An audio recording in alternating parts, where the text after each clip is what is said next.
Alex, they're back in the shed. Got Anakin Starkiller with us. Hello there. He come up here with something that he's been working on for a wicked long time. Wicked long time in one way or another, yeah. So realistically, this has been in the works since the Starkiller Gen 1. Because right after that, you talked to me about doing a V3. So, for people who don't know the brief history of the Obi-Wan sabers and the Luke Skywalker sabers, I'm sure most people watching your channel do know this, right? But when they were making A New Hope, they cobbled together Obi-Wan's lightsabers from a number of found parts. But in order to do the special effects, they had to have stunt handles that would hold a rotating blade in them, so it could flash reflective material on the blade back at the sources of light and the camera and create what looked like a lightsaber on screen. Yep. In order to produce those handles, those stun handles that they could put motors into, what we now think they did was there was this machine that was for replicating wood pieces, right? Before any sort of programming in CNC were possible, right? In carpentry, what you would basically do is take a cylindrical object that has, so imagine like a railing on like a banister or something like that. I'll throw right? a picture up right now. So you would have a cylindrical object that you put in there, and then you'd have like a giant lathe with something that would track the dimensions going in and out, and it would follow the cylinder and then replicate it out of wood. And this would be a way of copying a whole bunch of railings. Baseball bats, table legs, stair balusters. Exactly. So what we think they did is they actually stuck the assembled Obi-Wan lightsaber, grenade, graphics clamp, armored shank hand wheel, Derwent interconnector. They stuck it into this machine and then had it trace the silhouette, right, the outside pattern of the Obi-Wan saber, and produce a copy of it in wood. Then they took that wooden object and cast it in metal so that they could have a series of lightsaber handles that they would use in the production of the film. And thankfully, an RPF member that we all know, Mr. Brian Rogers, got access to a duplicator. Yeah, he's got, in his real life, he has a whole bunch of like cool old tools for the work that he does, and he did that with like a Roman's MK1 and produced something that looks very much like the original wood buck. Yeah, my mind was blown when he sent me that video. Yeah.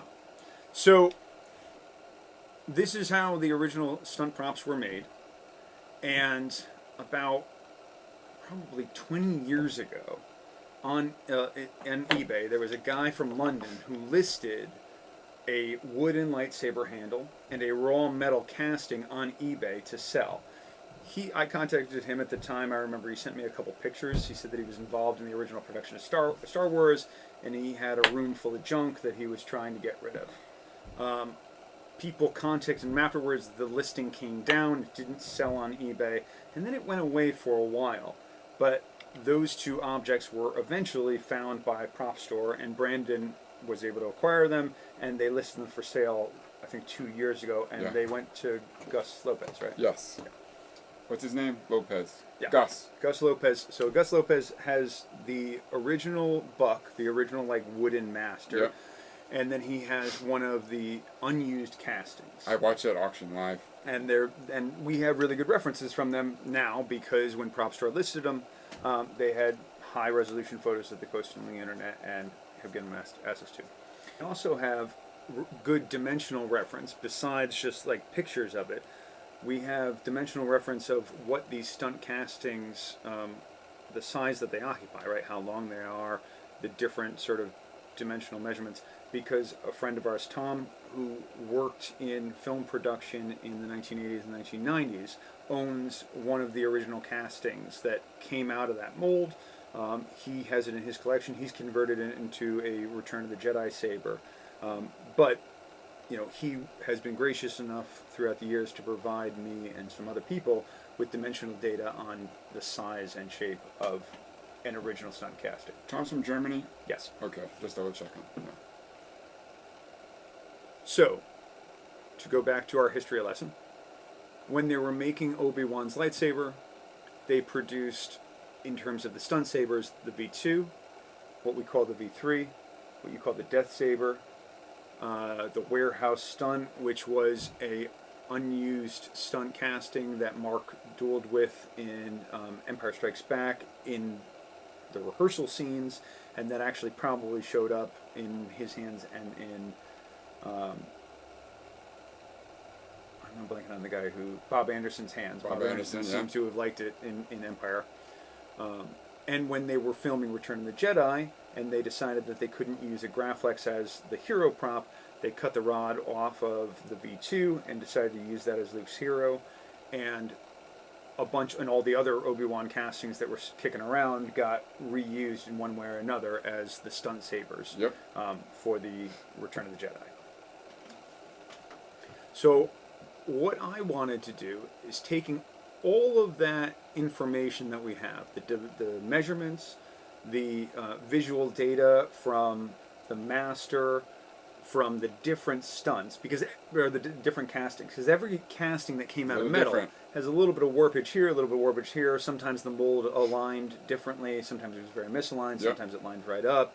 You know, the metal that they were using, right, were welding rods that they sort of melted down to produce the metal castings, and it warped and was nothing consistent. Nothing consistent from each one of those different versions of the saber.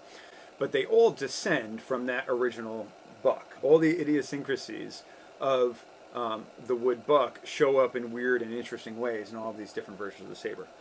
So the idea that I had is, using that material, could I create a 3D model that captures all the idiosyncrasies of that first wooden master, and that would have shown up in the V3, the V2, the Death Saber, the warehouse stunt, right? All of the different versions that were made through that process. Yep. And what I would call that in my mind is a perfect casting. The idea, like, if I had that wooden master from Gus Lopez in an unmodified form, because it has retained some damage, right? Yep. And I could produce a perfect casting that has no misalignment or weird warpage, right?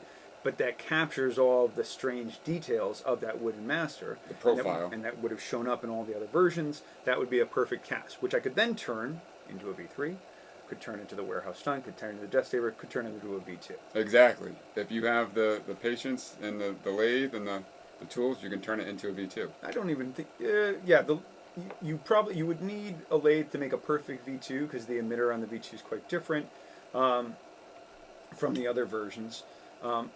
But, you know, it all follows that sort of lineage trajectory, right? Tracing it back to the wooden master. And so ever since I've sold out of the DS2. The DS2, and before that, right, the Builder's Kit, people have said, well, you know, are you going to come out with another version of the DS2 or another version of the Builder's Kit? The Builder's Kit was very popular, especially during COVID. People had time. They wanted a project that they could work on. You could build 2 of them out of that? And the Builder's Kit supplied that. This is going to be the new version of a Builder's Kit. The price is going to be a little bit higher, but it's going to come with a clamp this time, so you don't have to worry about sourcing one. And you will have to do a little bit of work in terms of drilling set screw holes, right? Because they're all different. They're all the different versions. Yeah, they're all different. So this is up to you, what you want to make it. Right. So if we included all of the weird idiosyncrasies that were on, say, the V3, then it wouldn't work for a Death Saber. It wouldn't work for the warehouse stunt. It wouldn't work for a V2. But by leaving things off, like the position of the hole in the pommel or the position of the set screw in the emitter, you can adapt this kit to all those different versions and produce, you know, an arsenal for yourself. Yeah. So you actually brought the prototype up with you. So I've seen the 3D model. Mm-hmm. We've worked on the 3D model. I've seen the model, but I've yet to see the actual prototype. Yeah, and so here it is. So this is the prototype that I have from the shop. That is, we can call it the perfect cast. Wow. It will be turned into a V3. It has the hole drilled for the V3 right now, but the production one won't have that hole. You'll have to drill it yourself if you want to turn it into a V3. Wow. Holy smokes. This is beautiful. They did it again, man. They did it again. Wow. Each one's different. Mm-hmm. Wow, dude, you got it. So what Halox is pointing here is every one of these grooves, right? Every one of these V grooves, the recesses that create the grip, has a weird geometry. It's not like a single point that replicates, right? Everyone is in at a different angle. Sometimes they have weird shapes to them, right? You got it right here, man. Yeah, this one sort of curves to the side. Sometimes they're much deeper. Sometimes they're angled differently. You'll see that consistently. If you look at the V3, if you look at the wired saber, right? If you look at the V2, if you look at the buck that Gus Lopez has and his casting, you'll see a consistent, strange grip pattern that replicates the way that this original Woodmaster was produced. Got the flare going on here on the skirt. Yeah, that's another thing that we noticed, that for some reason the way that the replicator produced it, it's actually wider at the base than it is up here. It sort of flares out with a little bit of a curve to it. Wow, dude. Things like the emitter, right? This here is not straight. Yep. It curves in. This part here curves. We got a little curve going on here on the neck. Mm-hmm. This part here is at an angle, right? Yep. This one here. This is totally different. This is all new. It's perfect. Wow. Holy smokes. So now, the big reveal, which has never been done before, is the pommel. Right. So, when they made the original wood buck, what you had was just a lathed profile, and there were no pommel recess. There were no cutouts in the pommel. If you see the original Woodmaster, it's just a big round chunk here. What they did was they cut those pommels off, and then they machined the recesses to create cubes. But when they did that, each one of those recesses was at a different angle, right? They were different widths from one to another. And so what we've done here is we copied the V3 orientation, right? So if you're looking at the bottom, and we've replicated all of the weird recesses and angles of the original pommel. They got the model perfect. Holy cow. Wow. So each pommel cube is different. Mm-hmm. And I've been stressing this for years. And Starkiller, you're the only one to pull this off. You're the only one to do this. It was very difficult trying to explain all this to the machine shop. When I sent them the model, they thought I was a hack that that didn't know how to draw anything. And I kept having to explain to them that it's meant to be weird. It's meant to be wonky and screwy. So this one here is on this angle, and that one's on that angle. And from looking at it from this perspective, you don't really see it. But when you look at it at the bottom, you go, "Oh, that's totally weird." It's completely to the side. It's perfect. The perfect cast. Mm-hmm. The perfect cast. Holy cow. Oh, another thing that's totally different too is this section here. It's completely different from all the other ones. Dude, when you said the prototype arrived, I've been dying to see this pommel. It's unbelievable. I can't believe it. Because realistically, the pommel you've been working on, because I 3D printed one of your prototypes years ago. Mm-hmm. So this has been in the works for years. Yeah. And so I had a CAD design that I made years ago, and I was planning on producing castings of that model that did not work out. I produced one for myself. I showed you that years ago. The first time you came up here, you brought that. Right. But since then, that model has gotten refined and redeveloped any number of times because of contributions by people like you or contributions by other people from the RPF that helped a lot. The big guy I have to thank is Loam. Yeah, I was just about to bring him up, yeah. And if he's watching, please come back to the RPF. Yeah, Loam produced a really amazing set of 3D models for the original stunt, for the V3, for Tom's casting, and for the V2. And what was great is that working independently, when he and I started collaborating, we could say, we were working along similar lines, but we were disconnected, and so we got to look at each other's models and see where they overlapped, where they were different, and it really helped sort of dial in some particular details that I would have missed on my own, or maybe he would have missed on his own. Although he's a more sophisticated modeler than I am, so maybe he wouldn't have. Dude, I am telling you. And this all comes apart just like the DS2. Yeah. Is this the same shop as the DS2? It is the same shop. It is as the same DS2, shop. yeah. That's how they. Wow. And then the pommel unscrews here. Same internals as the DS2. Same internals as the DS. So the DS2 chassis will fit in here too if you wanted to do an FX install. The only thing that might be different is how deep this goes in, because the DS2 pommel sits like this, and this sits up here.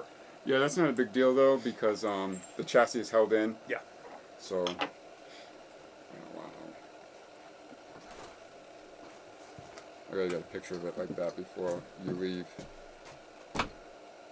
So, when will these be in the store? I'm waiting. I paid for the production run to begin machining them maybe 2 or 3 weeks ago. So presumably they're cranking them out of the shop right now. I've got clamps. I've had the clamps for like a year or so. I remember that. So I've got clamps for 100. I'm going to have the initial run is going to be 100, and you're going to take some. Yep.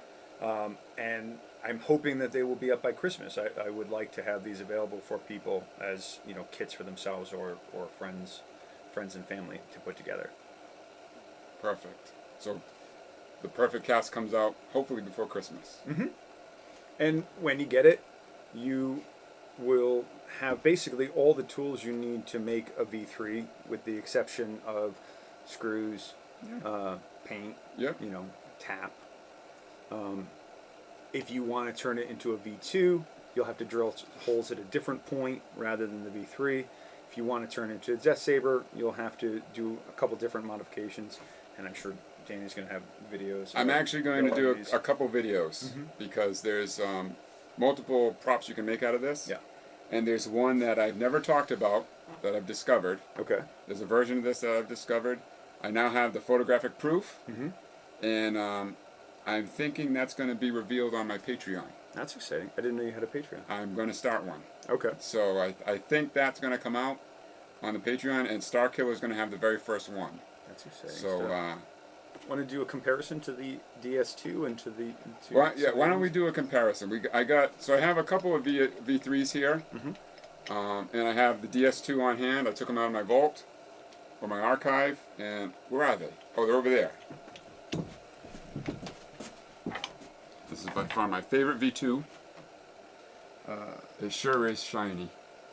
So if I take a measurement here, some of these are different sizes though from one to the other. They're not a consistent thickness. So this is 37.99, so 38, and this comes in at 37.66. Yeah, I thought so. It's a little bit bigger, but some of them are wider than others. Not just that, what people can't see on screen is some of these you have bevels too. The detail in these rings, I've never seen anything like this before. And I'm not saying that because it's Starkiller. I'm saying it because I've never seen detail like this before. Every single one is different. It's got its own characteristic.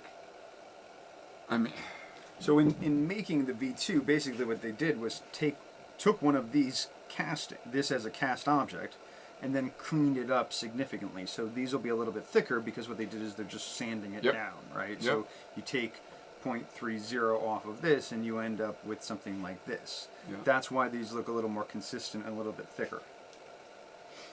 You can see a big difference in the wind vane here. Yeah. You got the groove in the wind vane. Yeah, the emitter. This would have been sort of just hit with a file probably, Yeah. and like painted down and Emery cloth. Holy cow, man. Incredible. The boost is beautiful too. Yeah. I cannot get over that pommel. So to show them the size comparison in the pommel.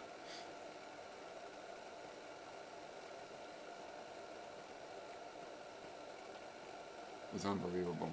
Now I'm telling you. now these cubes are meant to be different to a certain degree because the V3, you know, they were machined in a different setup. Yep. Right? So like when they were producing the V3 pommel cubes, they made different choices and different things happened on a mill than what happened with this one. Yeah. You want to do the? Whatever you think. I don't have any of these in my collection, so I actually haven't seen how they match up. Halox has an extensive collection of different versions of Luke Saber that is larger than mine.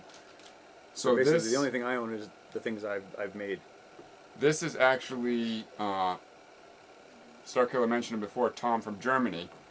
This was laser scanned off his blank that he turned into a V3, and this is actually Loam's Pommel. Is it? Okay. Loam gave him his Pommel, and Loam actually made it symmetrical. Okay, so it's an idealized version. Yeah, exactly. It's the same size, but it's not wonky. Mm-hmm. So this is Tom's Lineage laser scanned V3 versus the Perfect Cast.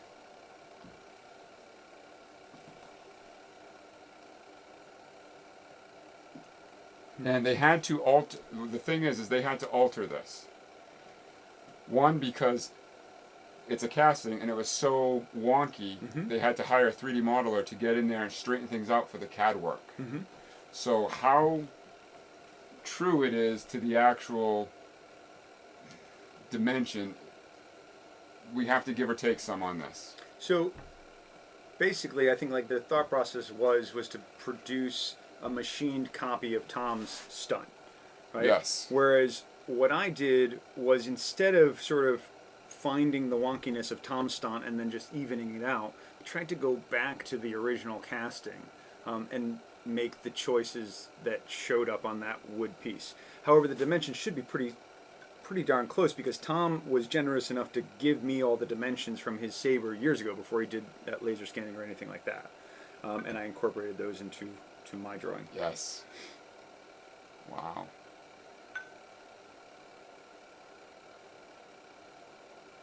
Crazy. But things like, it's probably on his saber. They probably sanded that down so that it's just straight and it doesn't flare out. But on the original, it did flare out. And it does flare out on the V3, and it flares out on the wired saber. That's pretty visible.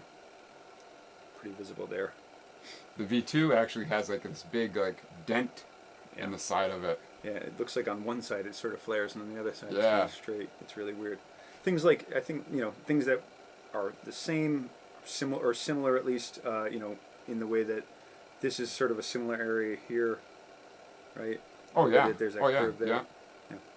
But like you said, the overall dimensions are spot on. Right. As they would be. Crazy. And this section here, I should have said too, they left it fatter. Mm-hmm. Actually, when Tom did this run, there was a very small run of like 5. We had to I didn't machine it, but the guys who bought them had to machine it to fit the clamp on it. Yeah, I turned this down so that a graphics clamp will fit on it without having to do that. Probably, I mean, on Tom's casting, it probably was too fat and it had to be filed individually. Yeah. But I didn't want people to not be able to assemble these. So there's this ongoing rumor that the V3 clamp, the lever, there's like a hole where the square washer is, and the lever's inside there. Oh, okay. I can confirm that's not true. The lever sits on there like a conventional clamp. All right, so that was Tom's Lineage one, and now we're gonna do Rudy Panda. This is Rudy's 3rd generation. So I don't know Rudy, but Nice guy. presumably his stuff, he took lots of reference videos of the V3 and put it together. Yep. And it fits together like Roman's MK1, right? Because the crystal chambers are compatible. Exactly. The crystal chambers are inside there. So. Oh wow, that's a nice chamber. That looks great. I had to actually remachine this to get it to fit. Oh. To get it more accurate, because up here on the Rudy Panda was way too high, so I brought that down a little bit. Yeah, it's funny seeing the things that are similar and the things that are different. Yeah. The Pommel's very, very different. Rudy modeled this himself, Yeah. and it's made here in America. Oh, nice. He doesn't. I don't believe he makes any more of these. And He retired it. it's a beautiful saber, but you can see these are more or less even, right? The pommel cues are pretty much even. Yeah. I mean, the V3 is in many ways a very ugly saber. It's it's kind of a mess, but And so when you're replicating it, you know, you make certain design choices. And Rudy did a beautiful job with his but made some different choices than I would have made. I know last I talked, he was going to retire it. That's weird. You did like a step there. Yeah, that was the only thing that like really stuck out to me was that. Is this aluminum on his or is it? I believe it's copper that I And you painted. painted it, yeah. Okay. Yeah, because this unthreads from here, Okay. and I couldn't. The way that it threads in, I couldn't machine it or anything Right, to right, right. hide it. But no, I added that. Yeah. So on the V3, there's a milling circle just like the V2, but it's in a different location. Yep. And I added that. Was that from the set screw thing? I actually did it on the lathe. Oh. But man, when you did that, when you told me about that trick with the what was it, 5/16, 3/8 bolt? 3/16 bolt, I think. Yeah. Yeah. That's how I was instructing people to do the milling circle when they were assembling the V2s. You ever see the in video build kit. when I first did that? Yeah. How excited I was when I was like, holy cow. You want to explain this one? So this is from Brian on the RPF. His name on the RPF is like Poopa Palpa Paps. I call him Triple P for short. Okay. Brian early on started casting V2s out of aluminum, just like the real ones, right? Mm-hmm. When he started showing his prototypes, Tom, the owner of that laser scanned V3, he has the original blank. Mm-hmm. He approached Brian, and together they 3D printed a buck, and Brian cast them off the buck. So this would be Tom's laser scan cast in aluminum. Okay. So it is wonky. There's flashing everywhere. The pommel, I believe. Brian makes his own pommels From scratch, right? from scratch. Again, he casts them and he cuts them himself.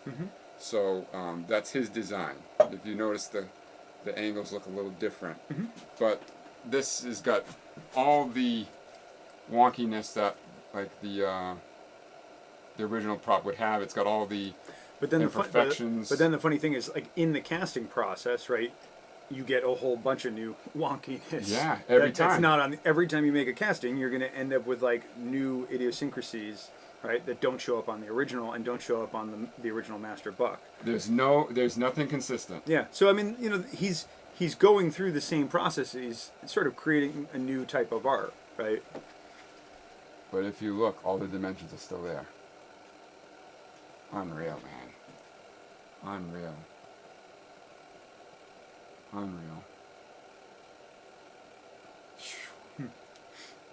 Pretty wild.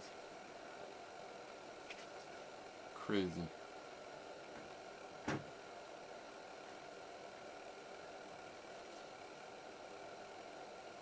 All the dimensions are the same. Wow.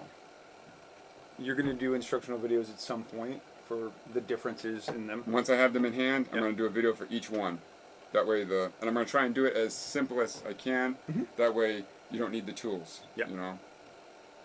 Yeah, I mean, I think this is going to be a get your hands dirty kit, right? This isn't meant to just sort of go straight up on the shelf, but the steps you'll have to take to make an accurate V2, V3, shared stunt death saber, right? All those different versions of it are going to be things that you can put together in the shed with like rudimentary hand tools. What people don't understand is the community is so used to these CNC things, Yeah. right? They come CNC, everything is straight, the holes are straight, yada yada yada. These things, when they were built, were drilled with regular power tools. Yeah. These were rushed together, hacked together. Some of these holes, they don't even have screws or thread in them. They drill holes, they abandon the holes, they go somewhere else. So you at home can do this. You don't need the high-tech equipment. Because of the way the community is with these kits, we're programmed to think that all this has to be straight and neat. It's not. You can drill these holes on an angle. Anything you need to do to make a V3, you're going to be able to do with power tool, with hand tools, With a freaking drill. If you've got a power drill and A tap. yeah, and an M4 tap or an M3 tap, depending upon where it is, like you'll be all set. And it really isn't that hard. Like they've watched me in my videos. I center it up on the mill. They didn't do that. No. They held it there and they drilled a hole. Yeah. You know what I mean? I mean, you can see it in the reference. But we're going to provide. But there'll be, we'll have guides to help you see where everything is supposed to be oriented in all the different versions. Exactly. Like Trooper Trent helped me out with the builder's kit. Yeah. He designed the paper printouts for the holes in the emitter and the mystery chunk. And the clamp. Yeah. Yeah, and the clamp too. Yeah, we have those already. So I'll bring those out and post them on the RPF. Very simple. Anybody can do this as long as you have a power drill. Yeah. And if you don't, go to Harbor Freight and buy one for $15. And they made so many of them. You'll have a lot of options. Whether you want to make Obi-Wan saber, you want to make Luke saber, all the different versions of it. Some of them are harder. Some of them are easier. Right? Yeah. I mean, to a certain degree, you put a clamp on it and you just spray paint it, and you've got like a version of the V3 already done. Oh, you don't even need a clamp. The warehouse stunt. stunt. The warehouse stunt doesn't even have a clamp on it. Yeah. Yeah. Exactly. Which Alec Guinness holds at one time too. Yeah, I wouldn't be surprised. Yeah, he's holding it there. I mean, it was a trial and error thing, and they were experimenting with special effects that they didn't know they were going to work. So, I mean, there is no consistency in terms of like, what is Obi-Wan saber or what is. I mean, David uses Luke's saber in half of the duel because Darth's saber stopped working. Yeah, they're all broken. Yeah. So, I think that covers everything, right? I think so too. So before we sign off, make sure that do you have a newsletter? I do have. How do you sign up for the newsletter? On my website, there's a thing where you can sort of follow me there at starzen.com, and that puts you in my mailing list, and then I send it out. But honestly, you update your YouTube videos more than I send out newsletters, so it's probably just as easy to just subscribe. The best thing is to subscribe, hit the bell, because I always give a 24-hour heads-up video of when these go live. So, I guess that's going to wrap up this video. Yep. I want to thank you all for watching. Keep an eye out for the next video, and most importantly, be kind to one another. This is Hallowax. Star Killer. Out.